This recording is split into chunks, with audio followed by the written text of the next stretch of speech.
Tout de suite, donc c'est Délivrez-vous avec Rachel Savelli.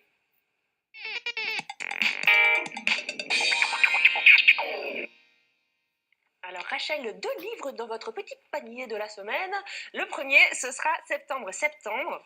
C'est Emmanuel Maffesoli et Clément Bosquet aux éditions Léo Cher. Exactement. Alors septembre, c'est le temps qu'il faut à Pierre, le héros du roman, pour débarquer de ses Alpes natales, arriver à Paris, s'imprégner de la ville, démarrer son boulot de documentaliste à la maison de la radio et faire la connaissance de ses 2 voisins de palier qui sont Dan et Rebecca, 2 étudiants en thèse.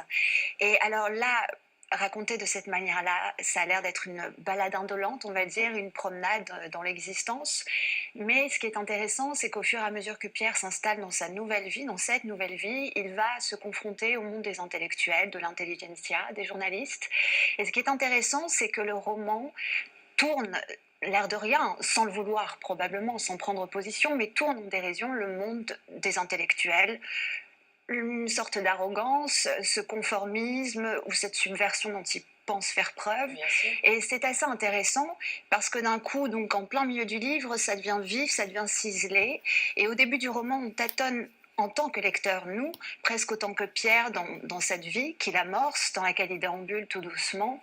Et Pierre est un homme très loquace, peu loquace, je veux dire, laconique, assez muet, silencieux, observateur, et donc ce qui permet à nous, lecteurs, de laisser le champ libre et d'être spectateur comme lui, d'être observateur. Et ce qui intéresse Pierre au final, ce n'est pas tellement de refaire le monde, de le penser ou de le théoriser comme le feraient ces intellectuels, mais c'est de le ressentir, de le vivre, d'être dans lui.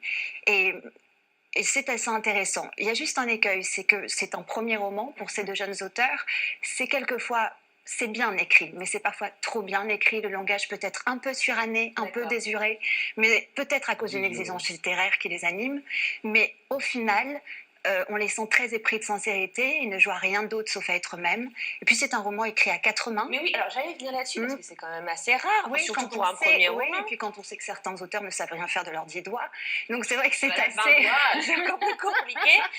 Donc c'est vrai que c'est assez intéressant parce qu'il n'y a aucun moment où on ressent une césure ou c'est une césure entre leur style, leurs 2 styles. Ils mettent tous les 2 des mots qui s'aiment ensemble et donc il y a une certaine harmonie, une grande fluidité. Et c'est vrai que c'est assez intéressant parce qu'en tant que lecteur, on est comme dans un jeu de pistes, on se demande tiens, qui aurait écrit cette partie du chapitre. Et en fait, à aucun moment, finalement, dans le roman, on se repose la question parce que c'est totalement fluide et c'est totalement agréable à lire. Et ce qu'on demande à un livre, pour un lecteur aguerri ou moins aguerri, c'est d'être distrait, d'être happé dans un monde. Et c'est ce que réussit à faire ce livre, Septembre, voilà, chez Très Léo bien, Cher. donc aux éditions Léo Cher. Merci beaucoup, c'est intéressant ça.